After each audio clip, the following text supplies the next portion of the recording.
Hi friends, welcome back to our channel. ಮಾರ್ನಿಂಗಿಂದ ನಾನು ವ್ಲಾಗ್ನ ಸ್ಟಾರ್ಟ್ ಮಾಡ್ತಾ ಇದ್ದೀನಿ. ಯಾಕೆಂದರೆ ಸ್ವಲ್ಪ ಮನೆ ಕ್ಲೀನ್ ಮಾಡೋದಿತ್ತಲ್ವಾ, ಹಾಗೆ ನಿಮಗೂ ತೋರಿಸೋಣ ಯಾವ ರೀತಿ ಮಾಡ್ಕೊತೀನಿ ಅಂತ ಹೇಳಿ. ಇವತ್ತು 5 ವರ್ಷ ಆಯಿತು ನಮ್ಮ ಮದುವೆ ಆಗಿ, ಬಟ್ ಫೋಟೋಸೇ ಬರಲಿಲ್ಲ. ಈಗ 5 ವರ್ಷ ಆಗೋಗಿ ಈಗ 6th ಇಯರ್ಗೆ ಬಿದ್ದಿದೆ. ಸೊ ಈಗ ಫೋಟೋಸ್ ಬಂದಿದೆ, ಹಾಗೆ ಆಲ್ಬಮ್ ಕೂಡ ನಿಮ್ಗೆ ತೋರಿಸ್ತೀನಿ. ಫಸ್ಟು ಮನೆಯೆಲ್ಲ ಕ್ಲೀನ್ ಮಾಡಿಕೊಂಡು ಮತ್ತು ಸ್ನಾನ ಮಾಡಿಕೊಂಡು ಮತ್ತು ನೀಟಾಗಿ ಕೂತ್ಕೊಂಡು ನೋಡೋಣ ಫೋಟೋಸು. ಸೊ ನೋಡಿ, ಎಷ್ಟು ವರ್ಷ ಆಯ್ತಲ್ವಪ್ಪ, ಬರುತ್ತೆ ಅಂತಲೇ ಅಂದ್ಕೊಂಡಿರಲಿಲ್ಲ ಫೋಟೋಸು. ಫೈನಲಿ ಬಂತು, ಫುಲ್ ಖುಷಿ ಆದೆ. ಸೊ ನಾವು ಹೋಪ್ಸ್ ಎಲ್ಲ ಕಳ್ಕೊಂಡಿದ್ವಿ ಫೋಟೋಸ್ ಬರಲ್ಲ ನಮ್ಮ ಮದುವೆದು ಅಂತೇಳಿ.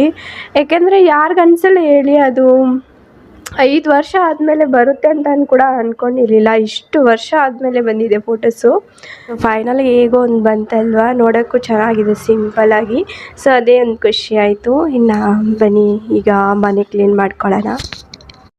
ಏಟಮೆ ಹಾಂ ಮಾತಾಡಿರೋದು ಮಾತಾಡ ನಾ ಮಾತಾಡೋಣ, ಮಾತಾಡಬೇಕ. ನಾನು ಈಗ ಜಸ್ಟ್ ಬಟ್ಟೆ ಒಗೆದ್ಬಿಟ್ಟು ಈಗ ಬಿಸಿಲಿಗೆ ಹಾಕ್ಬಿಟ್ಟು ಬಂದಿದ್ದೀನಿ. ಬಿಸಿಲೇನು ಅಷ್ಟೊಂದು ಬರ್ತಾ ಇಲ್ಲ. ಸೊ ಇಲ್ಲಿ ಹಾಕ್ಬಿಟ್ಟು ಬಂದಿದ್ದೀನಿ, ಕ್ಲಿಪ್ಸ್ ಎಲ್ಲ ಹಾಕಿದ್ದೀನಿ ಗಾಳಿಗೆ ಬಿದ್ದೋಗ್ತೀರಾ. ಸೊ ಇನ್ನು ಮನೆ ಕ್ಲೀನ್ ಮಾಡಿಕೊಂಡು ಪಾತ್ರೆಗಳೆಲ್ಲ ಸ್ವಲ್ಪ ಇದ್ದಾವೆ. ಹಾಗೆ ಫ್ರಿಜ್ ಮೇಲೆ ತುಂಬ ಧೂಳು ಬಿದ್ದೋಗಿದೆ. ಸುಮಾರು ದಿನ ಆಯ್ತಲ್ವ ಮನೆ ಕ್ಲೀನ್ ಮಾಡಿಕೊಂಡು, ಅದಕ್ಕೋಸ್ಕರ ಈಗ ಮನೆ ಕ್ಲೀನ್ ಮಾಡೋಣ ಅಂದ್ಕೊಂಡಿದ್ದೀನಿ. ಸೊ ಯಪ್ಪ, ನೋಡಿದ್ರೆ ನಮ್ಮ ಫ್ರಿಜ್ ಮೇಲೆ ಮಾತ್ರೆಗಳು ಎಲ್ಲ ಇರೋದೆ. ಸೊ ಈಗ ಇದೆಲ್ಲ ಕ್ಲೀನ್ ಮಾಡ್ಕೋಬೇಕು. ಈಗ ಕಿಚನ್ಗೆ ಬಂದರೆ ನೋಡಿ, ಕಿಚನ್ ಆಲ್ಮೋಸ್ಟ್ ಕ್ಲೀನಾಗೇ ಇರುತ್ತೆ. ಸೊ ನಾನು ಯಾವತ್ತೂ ನೀಟಾಗಿ ಇಟ್ಕೊತೀನಿ. ಟಾಮಿಗೆ ಅಡುಗೆ ಮಾಡ್ತಾಯಿದ್ನ, ಅದು ಈ ಥರ ಸೋರೋಗ್ಬಿಡಿ, ಅದು ಸ್ವಲ್ಪ ಕ್ಲೀನ್ ಮಾಡಬೇಕು. ಹಾಗೆ ಪಾತ್ರೆಗಳು ಸ್ವಲ್ಪ ಇದ್ದಾವೆ, ಶಿಂಕು ಕ್ಲೀನ್ ಮಾಡ್ಕೋಬೇಕು. ಹಾಗೆ ಕಸ ಸ್ವಲ್ಪ ಇದೆ, ಅದನ್ನು ಬಿಸಾಕಬೇಕು. ಇನ್ನು ಇಲ್ಲಿಗೆ ಬಂದರೆ ನೋಡಿ, ಒಂದು 3 years ಆಯಿತು ಹಾಕಿ. ನೋಡಿ ಹಿಂಗೆ ಇದಾಗೋಗಿದೆ. ಮನಿ ಪ್ಲ್ಯಾಂಟ್ ಎಲ್ಲ ಹಾಕಿದ್ದೀನಲ್ವ, ಅದೆಲ್ಲ ಸ್ವಲ್ಪ ಧೂಳೆಲ್ಲ ಬಿದ್ದೋಗಿದೆ ಅದ್ರ ಮೇಲೆ. ಈಗ ತೊಳೆಯೋಕ್ಕೆ ಇಡ್ತೀನಿ. ನೋಡಿ, ಈ ಕಡೆ ಕಿಟಕಿ ನೀಟಾಗಿದೆ. ಈ ಕಡೆ ಬಂದು ಗ್ಯಾಸಿಂದು ಜಿಡ್ಡೆಲ್ಲ ಇರುತ್ತಲ್ವ, ಅದು ನೆಟ್ ಮೇಲೆ ಹೋಗಿ ಕೂತು ಆಗ ಆಗಿಬಿಟ್ಟಿದೆ. ಹಾಗೆ ನೋಡಿ, ಪ್ಲಾಸ್ಟಿಕ್ಕು ಮಸಾಲೆ ಡಬ್ಬಲೆಗಳು ಎಲ್ಲ ಐತಲ್ವ, ಇದೆಲ್ಲ ಚೇಂಜ್ ಮಾಡೋಣ ಅಂದ್ಕೊಂಡಿದ್ದೀನಿ. ಈಗ ಶಾಪ್ಸಿಯಲ್ಲಿ ಆರ್ಡರ್ ಮಾಡಿದ್ದೀನಿ, ಬಂದರೆ ನಿಮಗೂ ಕೂಡ ತೋರಿಸ್ತೀನಿ. ಪ್ಲಾಸ್ಟಿಕ್ ಎಲ್ಲ ಅವಾಯ್ಡ್ ಮಾಡೋಣ ಅಂಥೇಳಿ. ಸೊ ಪ್ಲಾಸ್ಟಿಕ್ ಬಾಕ್ಸಸ್ ಎಲ್ಲ ತೆಗೆದು ಬಿಡ್ತೀನಿ. ಗಾಜಿಂದು ಮತ್ತು ಸೆರಾಮಿಕ್ಕು ಹಾಗೆ ಸ್ಟೀಲ್ ಮಾತ್ರ ಯೂಸ್ ಮಾಡ್ತೀನಿ ಅಷ್ಟೇ. ಕಂಚಿಂದು ಆ ಥರ ಯೂಸ್ ಮಾಡ್ತೀನಿ. ನೋಡಿ, ಟಾಮಿ ಈಚೆ ಹೋಗಬೇಕು ಅಂತೇಳಿ ಕರೀತಾ ಇದೆ. ನಾನು ವಿಡಿಯೋ ಶೂಟ್ ಮಾಡ್ಕೊತಾ ಇರುವಾಗ ಕರೀತಾ ಇದೆ. ನಮ್ಮ ಟಾಮಿ ಇತ್ತೀಚೆಗೆ ಜಾಸ್ತಿ ಡಿಸ್ಟರ್ಬೆನ್ಸ್ ಮಾಡುತ್ತೆ. ಹಾಗೆ ನೋಡಿ, ಶಿಂಕಲ್ಲಿ ಬಂದರೆ ತುಂಬ ಪಾತ್ರೆಗಳಿದೆ. ಕಂಚಿನ ಪಾತ್ರೆಗಳು ಸ್ವಲ್ಪ ಜಾಸ್ತಿನೇ ಇತ್ತು. ಆ ಕಂಚಿನ ಪಾತ್ರೆಗಳು ಉಜ್ಜಬೇಕಾಗಿದ್ರೆ ಟೈಮ್ ಜಾಸ್ತಿನೇ ಬೇಕಾಗುತ್ತಲ್ವ, ಅದಕ್ಕೋಸ್ಕರ ಮಾರ್ನಿಂಗ್ ಏನೂ ಉಜ್ಜಿಲ್ಲ. ನೋಡಿ, ಏನಪ್ಪ ಕಂಚಿನ ಪಾತ್ರೆಗಳಂತ ಇದ್ದರೆ ಅಲ್ಲಿ ಸ್ಟೀಲೇ ಇದೆ ಅಂತ ಅಂದ್ಕೋಬೇಡಿ. ಕಂಚಿನ ಪಾತ್ರೆಗಳು ಇಟ್ಟಿದ್ದೀನಿ, ನೀರೊಳಗಡೆ ಹಾಕ್ಬಿಟ್ರೆ ಕರೆ ಕಟ್ಬಿಡ್ತದೆ. ಇನ್ನು ಉಜ್ಜಕ್ಕೆ ತುಂಬ ಕಷ್ಟ ಆಗುತ್ತೆ, ಅದಕ್ಕೆ ಸಪ್ರೇಟಾಗಿ ಇಟ್ಟಿದ್ದೀನಿ. ಫಸ್ಟು ಸ್ಟೀಲ್ದು ಮತ್ತು ಮುದ್ದೆ ಮಾಡಿದ್ದೀನಲ್ವಾ ಹಿತ್ತಾಳೆದು, ಅದೆಲ್ಲ ಉಜ್ಜಿಬಿಟ್ಟು ಮತ್ತು ಇಟ್ಕೊತೀನಿ. ಸೊ ಈಗ ಎಲ್ಲ ಕ್ಲೀನ್ ಮಾಡ್ಕೊತೀನಿ. ಆವಾಗವಾಗಿಂದೇ ನಾನು ಉಜ್ಕೊಂಡು ಬಿಡ್ತೀನಿ. ಶುಕ್ರವಾರ ನಾಳೆ ಅಂದರೆ ಇವತ್ತು ಗುರುವಾರ ಅಲ್ವಾ, ಸೊ ಗುರುವಾರನೇ ಎಲ್ಲ ಕ್ಲೀನ್ ಮಾಡ್ಕೊಬಿಡ್ತೀನಿ. ಶುಕ್ರವಾರ ಬೆಳಗ್ಗೆ ಬೇಗ ಪೂಜೆ ಮಾಡ್ಕೋಬೋದಲ್ವ, ಅದಕ್ಕೋಸ್ಕರ ನಾನು ಗುರುವಾರನೇ ಎಲ್ಲ ನೀಟ್ ಮಾಡ್ಕೊತೀನಿ. ಬೆಳಗ್ಗೆ ಎದ್ದ ತಕ್ಷಣ ಮನೆ ಒರೆಸ್ಕೊಂಡ್ಬಿಟ್ಟು ಇನ್ನು ಪೂಜೆ ಮಾಡ್ಕೊತೀನಿ ಸ್ನಾನ ಮಾಡಿಕೊಂಡು. ಸೊ ಈಗ ಕಿಟಕಿದೆಲ್ಲ ತೆಗಿತಾ ಇದ್ದೀನಿ, ನೆಟ್ಟು ಮತ್ತು ಮನಿ ಪ್ಲ್ಯಾಂಟ್ ಎಲ್ಲ ಹಾಕಿದ್ನಲ್ವ ಆರ್ಟಿಫಿಷಿಯಲ್ದು, ಅದೆಲ್ಲ ತೆಗಿತಾ ಇದ್ದೀನಿ. ಸೊ ತೆಗಿಯೋಕ್ಕೆ ತುಂಬ ಕಷ್ಟ ಆಯಿತು, ಮೊಳೆ ಹೊಡೆದ್ಬಿಟ್ಟಿದ್ವಲ್ಲ, ಅದಕ್ಕೋಸ್ಕರ ತೆಗಿಯೋಕ್ಕೆ ಸ್ವಲ್ಪ ಕಷ್ಟ ಆಯಿತು. ಇನ್ನು ತೆಗೆದ್ಬಿಟ್ಟು ನೋಡಿಸ್ತಾ ಇದ್ದೀನಿ. ನೋಡಿ ಎಷ್ಟು ಧೂಳು ಕೂತಿದೆ ಅಂತೇಳಿ. ನಮ್ಮ ಮನೆ ರೋಡ್ ಪಕ್ಕನೇ ಐತಲ್ವ, ತುಂಬ ಧೂಳು. ಅಂದರೆ ಕಿಚನಲ್ಲಿ ಅಂತಂದರೆ ಇನ್ನೂ ಜಾಸ್ತಿ ಅಲ್ವಾ, ಏಕೆಂದರೆ ಗ್ಯಾಸಿಂದು ಜಿಡ್ಡೆಲ್ಲ ಬೀಳುತ್ತೆ, ಹಾಗೆ ಧೂಳು ಕೂತ್ಕೊಳ್ಳುತ್ತೆ. ಸೊ ತುಂಬ ಗಲೀಜಾಗಿಬಿಟ್ಟಿದ್ದು. ಹಾಗೆ ಸ್ಟವ್ ಹಿಂದೆ ಟೈಲ್ಸ್ ಎಲ್ಲ ಆಯ್ತಲ್ವ, ಹಾಗೆ ಗಿಡನೂ ಇದೆ. ಸೊ ಅದೆಲ್ಲ ಕೂಡ ಜಿಡ್ಡಾಗಿತ್ತು. ಸೊ ಆವಾಗವಾಗ ತೊಳೆದ್ಬಿಟ್ಟು ಗಿಡನ ಹಾಗೆ ನೀರು ಚೇಂಜ್ ಮಾಡ್ತಾ ಇರ್ತೀನಿ. 1 ವರ್ಷ ಮೇಲೆ ಆಯಿತು, ತುಂಬ ಚೆನ್ನಾಗಿ ಬಂದಿದೆ ಗಿಡ, ಚಿಗುರೆಲ್ಲ ಬರ್ತಾಯಿದೆ. ಸೊ ಈಗ ಟೈಲ್ಸ್ ಎಲ್ಲ ಸೋಪಲ್ಲಿ ಚೆನ್ನಾಗಿ ವಿಮ್ ಲಿಕ್ವಿಡ್ ಹಾಕ್ಬಿಟ್ಟು ಹಾಗೆ ಬಟ್ಟೆ ಸೊಪ್ಪು ಇರುತ್ತಲ್ವ ಅದನ್ನು ಕೂಡ ಸ್ವಲ್ಪ ಮಿಕ್ಸ್ ಮಾಡಿಕೊಂಡು ಚೆನ್ನಾಗಿ ಸ್ಕ್ರಬ್ಬರಿಂದ ನೀಟಾಗಿ ಒಂದ್ಸರಿ ಉಜ್ಜುತ್ತಾ ಇದ್ದೀನಿ. ಫಸ್ಟು ನೆನೆಸಿಡಬೇಕು ನೀರಲ್ಲಿ, ಸ್ವಲ್ಪ ಸ್ವಲ್ಪ ನೀರು ಹಾಕಿ ನೆನೆಸಿಟ್ರೆ ಆಗ ನಾವು ಸೋಪ್ ಹಾಕಿ ತೊಳೆದಾಗ ನೀಟಾಗಿ ಆಗಿಬಿಡುತ್ತೆ. ಸೊ ಕಿಟಕಿನ ಕೂಡ ಹಾಗೆ ಸೋಪ್ ಹಾಕಿ ನೀಟಾಗಿ ತೊಳೆದು ಇಟ್ಟಿದೆ. ಸೊ ಒರೆಸ್ಬಿಟ್ಟು ಈಗ ನೀಟಾಗಿ ಜೋಡಿಸಿಟ್ಟಿದ್ದೀನಿ. ನೋಡಿ ಎಷ್ಟು ಚೆನ್ನಾಗಿ ಕಾಣಿಸ್ತಾ ಇದೆ ನೋಡಿ, ತುಂಬ ಪಳಪಳ ಅಂತ ಹೊಳಿತೈತಲ್ಲ. ಕಿಟಕಿನೂ ಹಾಗೆ ನೋಡಿ ಎಷ್ಟು ವೈಟಾಗಿ ಆಗಿದೆ. ಒಂದು ಸ್ವಲ್ಪ ಹೋಗಿಲ್ಲ ಅಷ್ಟೇ, ಆಲ್ಮೋಸ್ಟ್ ಎಲ್ಲ ಕ್ಲೀನ್ ಮಾಡ್ಕೊಂಡ್ಬಿಟ್ಟೆ. ಇನ್ನು ಕಂಚಿನ ಪಾತ್ರೆಗಳು ಅದು ಕೂಡ ಉಜ್ಕೊಂಡ್ಬಿಟ್ಟಿದ್ದೀನಿ ನೋಡಿ. ಈಗ 12:30 ಆಯಿತು. ಈಗ ರೈಸ್ಗೆ ಇಟ್ಟಿದ್ದೀನಿ. ನಮ್ಮ ಮನೆಯವರು ಊಟಕ್ಕೆ ಬರ್ತಾರಲ್ವ, ಹಾಗೆ ನನಗೂ ಕೂಡ ಇಬ್ಬರಿಗೂ ಇನ್ನು ರೈಸ್ ಇಟ್ಟಿದ್ದೀನಿ. ಸೊ ಈಗ ಟಾಮಿ ನೋಡಿ ಅಜ್ಜಿ ಜೊತೆ ಆಟಾಡ್ಕೊತ ಇದೆ. ಅಷ್ಟೊತ್ತಿಗೆ ಜೋರಾಗಿ ಮಳೆ ಕೂಡ ಬಂದುಬಿಡ್ತು. ಈಗ ಮಳೆಗಾಲ ಅಲ್ವಾ, ಡೈಲಿ ಮಳೆ ಬೀಳ್ತಾನೆ ಇರುತ್ತೆ. ಬಟ್ಟೆ ಕೂಡ ವಾಶ್ ಮಾಡಿ ಹಾಕಿದ್ದೆ ಅಲ್ವಾ, ಅದು ಕೂಡ ಒಣಗಲಿಲ್ಲ. ಸೊ ಆಗ ಏನು ಮಾಡ್ತೀನಿ, ಸ್ವಲ್ಪ ಒಣಗಿರುತ್ತಲ್ವ ಆಗ ಐರನ್ ಮಾಡಿಬಿಟ್ಟು ನೀಟಾಗಿ ಎತ್ತಿಟ್ಕೊತೀನಿ. ಇದು ಶುಕ್ರವಾರ ಮಾರ್ನಿಂಗಿಂದ ವ್ಲಾಗು. ಸೊ ಅವಲಕ್ಕಿ ಮಾಡೋಣ ಅಂಥೇಳಿ ಅವಲಕ್ಕಿ ತೊಳೆದ್ಬಿಟ್ಟು ನೆನೆಸಿಡ್ತಾ ಇದ್ದೀನಿ ಒಂದು 5 ನಿಮಿಷ. ಸೊ 5 ನಿಮಿಷ ನೆನೆಸಿಟ್ರೆ ಸಾಕು. ಹಾಗೆ ಅದಕ್ಕೆ ಈರುಳ್ಳಿ ಮತ್ತು ಟೊಮೊಟೊ ಕೊತ್ತಂಬರಿ ಎಲ್ಲ ಕಟ್ ಮಾಡ್ಕೊತಾ ಇದ್ದೀನಿ. ಸೊ ಇವತ್ತು ಪೂಜೆ ಇದೆಯಲ್ವಾ, ಬೇಗ ಟಿಫನ್ ಮಾಡಿಬಿಟ್ಟು ಇನ್ನು ಮನೆ ಕೂಡ ಒರೆಸಿಲ್ಲ. ನೆನ್ನೆ ಗುರುವಾರ ಈವ್ನಿಂಗ್ ನಾನು ಒರೆಸ್ಕೊಳಲ್ಲ, ಶುಕ್ರವಾರ ಬೆಳಗ್ಗೆನೇ ಒರೆಸ್ಕೊತೀನಿ. ಸೊ ಅವತ್ತಿನ ದಿವಸ ಒರೆಸ್ಕೊಳ್ಬೇಕಲ್ವ ಪೂಜೆ ಮಾಡೋಕ್ಕೆ, ಏಕೆಂದರೆ ಚಿಕ್ಕದಲ್ವ ಮನೆ, ಬೇಗನೆ ಆಗೋಗುತ್ತೆ ಕೆಲಸ. ಸೊ ಈಗ ಬಾಂಡ್ಲಿ ಇಟ್ಕೊಂಡಿದ್ದೀನಿ ಅವಲಕ್ಕಿ ಚಿತ್ರಾನ್ನ ಮಾಡೋಕ್ಕೆ. ಆಯಿಲು ಒಂದು 2 ಟೇಬಲ್ ಸ್ಪೂನಷ್ಟು ಹಾಕ್ಕೊಂಡಿದ್ದೀನಿ. ಹಾಗೆ ಕಡಲೆಬೇಳೆನ ಕೂಡ ಹಾಕ್ಕೊಂಡಿದ್ದೀನಿ. ಸಾಸಿವೆ ಜೀರಿಗೆ ಕೂಡ ಹಾಕ್ಕೊಂಡೆ. ಚೆನ್ನಾಗಿ ಇದನ್ನು ರೋಸ್ಟ್ ಮಾಡ್ಕೋಬೇಕು. ಹಾಗೆ ಒಣಗಿರೋ ಕರಿಬೇವಿತ್ತಲ್ಲ ಅದು ಕೂಡ ಹಾಕಿದ್ದೀನಿ. ಈಗ ಈರುಳ್ಳಿ ಕಟ್ ಮಾಡಿ ಇಟ್ಕೊಂಡಿದ್ನಲ್ವ ಅದು ಕೂಡ ಹಾಕಿದೆ. ಬೇಳೆ ಚೆನ್ನಾಗಿ ಫ್ರೈ ಮಾಡ್ಕೋಬೇಕು.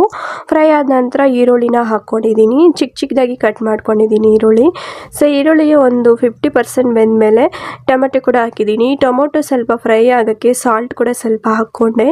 ಸೊ ಸಾಲ್ಟ್ ಹಾಕ್ಕೊಂಡ್ರೆ ಬೇಗನೆ ಟೊಮೊಟೊ ಬೇಯುತ್ತಲ್ವ. ಸೊ ಈಗ ಟೊಮೊಟೊ ಎಲ್ಲ ಬೆಂದಮೇಲೆ ರುಚಿಗೆ ತಕ್ಕಷ್ಟು ಉಪ್ಪು ಹಾಗೆ ಅರಿಶಿನ ಒಂದು ಅರ್ಧ ಟೇಬಲ್ ಸ್ಪೂನಷ್ಟು, ಒಣಮೆಣ್ಸಿನ್ಕಾಯಿ ಹಾಕ್ಕೊಂಡಿದ್ದೀನಿ, ಹಸಿದೇನೂ ಹಾಕಿಲ್ಲ. ಸೊ ಈಗ ಎಲ್ಲ ಫ್ರೈ ಆದಮೇಲೆ ಅವಲಕ್ಕಿ ನೆನೆಸಿಟ್ಟಿದೆ ಅಲ್ವಾ ಅದನ್ನು ಕೂಡ ಹಾಕ್ಕೊತಾ ಇದ್ದೀನಿ. ಸ್ವಲ್ಪನೇ ಹಾಕ್ಕೊಂಡು ಮಿಕ್ಸ್ ಮಾಡ್ಕೊತಾ ಇದ್ದೀನಿ. ಸೊ ಈಗ ನೋಡಿ ಎಲ್ಲ ಹಾಕ್ಕೊಂಡು ಅವಲಕ್ಕಿ ಎಲ್ಲ ಈಗ ಮಿಕ್ಸ್ ಮಾಡಿಕೊಂಡು ಫೈನಲಾಗಿ ಕೊತ್ತಂಬರಿ ಸೊಪ್ಪನ್ನ ಹಾಕ್ತಾಯಿದ್ದೀನಿ. ಸೊ ಈಗ ಚೆನ್ನಾಗಿ ಒಂದು ಸರಿ ಮಿಕ್ಸ್ ಮಾಡಿಬಿಟ್ಟು ಇನ್ನು ಸರ್ವ್ ಮಾಡ್ಕೊತಾ ಇದ್ದೀನಿ. ಈ ಥರ ಪೂಜೆ ಇರೋವಾಗ ಬೇಗ ಟಿಫನ್ ಆಗಬೇಕಂದ್ರೆ ಅವಲಕ್ಕಿ ಇಲ್ಲ ಶಾವಿಗೆ ಉಪ್ಪಿಟ್ಟು ಇಲ್ಲ ರವೆದು ಉಪ್ಪಿಟ್ಟು ಅದೆಲ್ಲ ಮಾಡ್ಕೋಬೋದು, ಬೇಗನೆ ಆಗಿಬಿಡುತ್ತೆ. ಇನ್ನು ಪೂಜೆ ಕೂಡ ಮುಗೀತು ನೋಡಿ.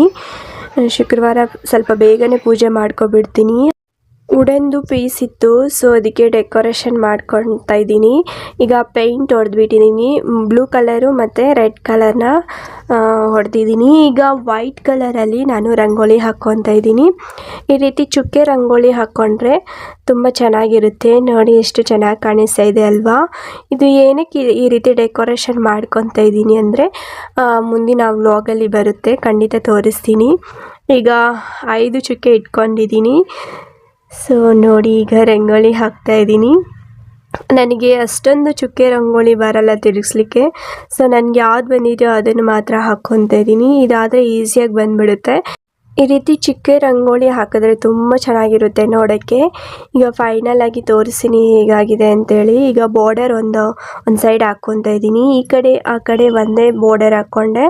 ಇನ್ನು ಮೇಲೆ ಬಾರ್ಡರ್ ಬಂದು ಒಂದು ಸ್ವಲ್ಪ ಡಿಫ್ರೆಂಟಾಗಿ, ಯಾಕಂದರೆ ಅಲ್ಲಿ ಸ್ವಲ್ಪನೇ ಜಾಗ ಇತ್ತಲ್ವ ಅದಕ್ಕೋಸ್ಕರ ಸಣ್ಣ ಬಾರ್ಡರ್ದು ಹಾಕ್ಕೊತಾ ಇದ್ದೀನಿ. ನೋಡಿ ಈಗ ಎಷ್ಟು ಚೆನ್ನಾಗಿ ಕಾಣಿಸ್ತಾ ಇದೆ ಅಲ್ವಾ.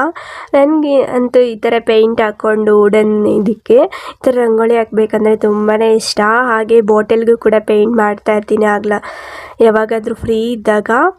ಸೊ ಈ ರೀತಿ ಹಾಕ್ಕೊಂಡ್ರೆ ಮನೆಯಲ್ಲಿ ಡೆಕೋರೇಷನ್ ಐಟಮ್ ಆಗುತ್ತೆ ಅಲ್ವಾ. ಅದಕ್ಕೋಸ್ಕರ ಫ್ರೀ ಇದ್ದಾಗ, ಅಂದರೆ ನಾನು ಮನೆಯಲ್ಲೇ ಇರ್ತೀನಲ್ವ ಹೌಸ್ ವೈಫು, ಸೊ ಅದಕ್ಕೋಸ್ಕರ ಬೇಜಾರಾಗ್ತಾ ಇದ್ದಾಗ ಈ ರೀತಿ ಮಾಡ್ಕೊತಾ ಇರ್ತೀನಿ. ಫೈನಲ್ ಲುಕ್ ಹೇಗೆ ಬಂದಿದೆ ಅಂತ ನೋಡಿ, ಎಷ್ಟು ಚೆನ್ನಾಗಿ ಕಾಣಿಸ್ತಿದೆಯಲ್ಲ. ಸೊ ಈಗ ನಮ್ಮ ಮ್ಯಾರೇಜ್ ಫೋಟೋಸ್ ಬಂದಿದೆ ಅಂತ ಹೇಳಿದ್ನಲ್ವಾ, ಗುರುವಾರನೇ ತೋರಿಸ್ಬೇಕಾಯ್ತು. ಸೊ ಟೈಮು ಅಷ್ಟೊಂದು ಆಗಿಲ್ಲ, ಮಳೆ ಜೋರಾಗಿ ಬಂತಲ್ವ, ಕತ್ಲೆ ಆಗ್ತಾಯಿತ್ತು, ವಿಡಿಯೋ ಚೆನ್ನಾಗಿ ಬರಲ್ಲ ಅಂಥೇಳಿ ತೆಗ್ದಿಲ್ಲ ಅಷ್ಟೇ.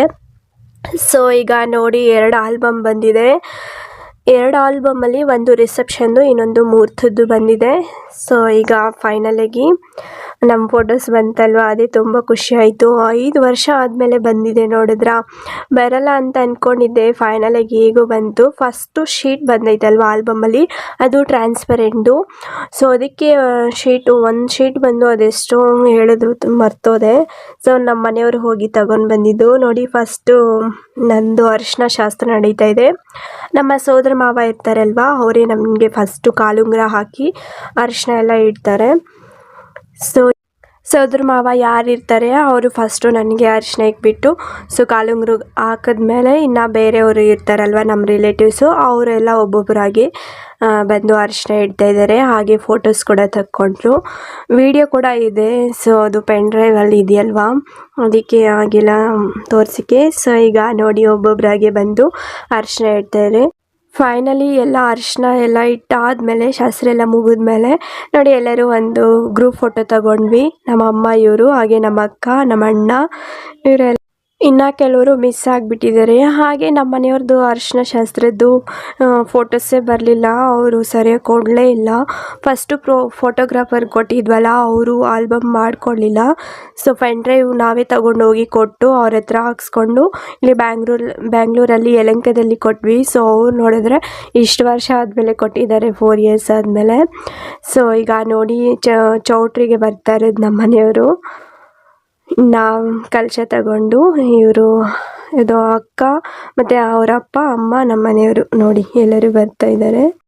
ಇಲ್ಲಿ ನೋಡಿ ಫಸ್ಟು ಅವರು ದೊಡ್ಡಕ್ಕ ಮತ್ತು ನಮ್ಮ ಮಾವ, ಅತ್ತೆ, ನಮ್ಮ ಮನೆಯವರು, ಇನ್ನು ಚಿಕ್ಕಕ್ಕ ನೋಡಿ. ಇನ್ನು ನಾನು ಬರ್ತಾರೆ ಕಾರಿದು ಚೌಟ್ರಿಗೆ. ಸೊ ಈಗ ನಮ್ಮ ಮನೆಯವ್ರು ಫಸ್ಟು ನಮ್ಮ ಮನೆಯವ್ರು ಬರ್ತಾರೆ, ಅದಾದಮೇಲೆ ನಾನು ಬಂದೆ. ನಾನು ಚೌಟ್ರಿಗೆ ಬರೋಕ್ಕೆ ಮುಂಚೆನೇ ಬ್ಯೂಟಿ ಪಾರ್ಲರ್ಗೆ ಹೋಗಿ ಅಲ್ಲೇ ರೆಡಿ ಆಗಿಬಿಟ್ಟು ಡೈರೆಕ್ಟಾಗಿ ಚೌಟ್ರಿಗೆ ಬಂದೆ. ಏಕೆಂದರೆ ಅವರು ಮೇಕಪ್ ಮಾಡೋಕ್ಕೆ ಚೌಟ್ರಿಗೆ ಬರೋಲ್ಲ ಅಂತ ಹೇಳ್ಬಿಟ್ರು. ಸೊ ಅದಕ್ಕೋಸ್ಕರ ನಾನು ಅಲ್ಲೇ ಹೋಗಿ ಮೇಕಪ್ ಮಾಡಿಕೊಂಡು ಬಂದಿದ್ದೆವು. ಸೊ ಬಂದಾಗ ವೆಲ್ಕಮ್ ಮಾಡ್ತಾರಲ್ವ ನಮ್ಮ ಅತ್ತೆಯವರು, ಅದು ಇದು. ಸೊ ಅದಾದಮೇಲೆ ಫೋಟೋಶೂಟ್ ಸ್ವಲ್ಪ ನಡೀತು. ಅಷ್ಟೊತ್ತಿಗೆ ಸ್ವಾಮೀಜಿ ಎಲ್ಲ ಬಂದುಬಿಟ್ರ. ಅಷ್ಟೊಂದು ಫೋಟೋಸ್ ಏನು ಇಳ್ದಿಲ್ಲ, ಕಪಲ್ ಫೋಟೋಸು. ಇನ್ನು ಪಾನಕ ಎಲ್ಲ ಕೊಡ್ತಾರಲ್ವ, ಅದು ಕುಡಿಯೋವಾಗ ಸ್ವಲ್ಪ ಹಾಗೆ ಫೋಟೋಸ್ದು ನೋಡಿ ನಮ್ಮಮ್ಮ ಮತ್ತು ಅವರ ಅಕ್ಕಂದರು. ಸೊ ಇನ್ನು ಫೋಟೋದಲ್ಲಿ ತೋರಿಸ್ಕೊಂಡು ಏನೂ ಹೇಳೋಕ್ಕಾಗಲ್ವಲ್ಲ, ಅದಕ್ಕೋಸ್ಕರ ನಾನೀಗ ಮ್ಯೂಸಿಕ್ ಹಾಕ್ಬಿಡ್ತೀನಿ. ಸೊ ಒಂದೊಂದಾಗಿ ಫೋಟೋ ಹಾಗೆ ನೋಡಿ.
ಎಲ್ಲ ಫೋಟೋಸು ನಾನು ಟೋಟಲ್ ಆಲ್ಬಮ್ ಏನಿದೆ ಅದೆಲ್ಲ ತೋರಿಸಿಲ್ಲ, ಮೇನ್ ಆಗಿರೋದು ಮಾತ್ರ ತೋರಿಸಿದ್ದೀನಿ ಅಷ್ಟೇ. ಸೊ ಇನ್ನು ಜಾಸ್ತಿನೇ ಇದೆ. ಫ್ರೆಂಡ್ಸ್ ನೋಡಿದ್ರಲ್ವಾ ಫೋಟೋಸ್ ಎಲ್ಲ, ಮುಹೂರ್ತದ್ದು ರಿಸೆಪ್ಷನ್ದು ಎಲ್ಲ ನೋಡಿದ್ರಲ್ವಾ. ಸೊ ಈ ವಿಡಿಯೋ ಹೇಗೆ ಅನಿಸ್ತು? ಸೊ ಇಷ್ಟ ಆದರೆ ಲೈಕ್ ಮಾಡಿ, ಶೇರ್ ಮಾಡಿ, ಸಬ್ಸ್ಕ್ರೈಬ್ ಮಾಡಿ, ಬೆಲ್ ಐಕನ್ನ ಒತ್ತಿ ನನ್ನ ಮುಂದಿನ ನೋಟಿಫಿಕೇಷನ್ ಬರುತ್ತೆ. ಹಾಗೆ ಮುಂದಿನ ವಿಡಿಯೋದಲ್ಲಿ ಸಿಗೋಣ. ಅಲ್ಲಿವರೆಗೂ ಬಾಯ್ ಬಾಯ್, ಟೇಕ್ ಕೇರ್ ಫ್ರೆಂಡ್ಸ್.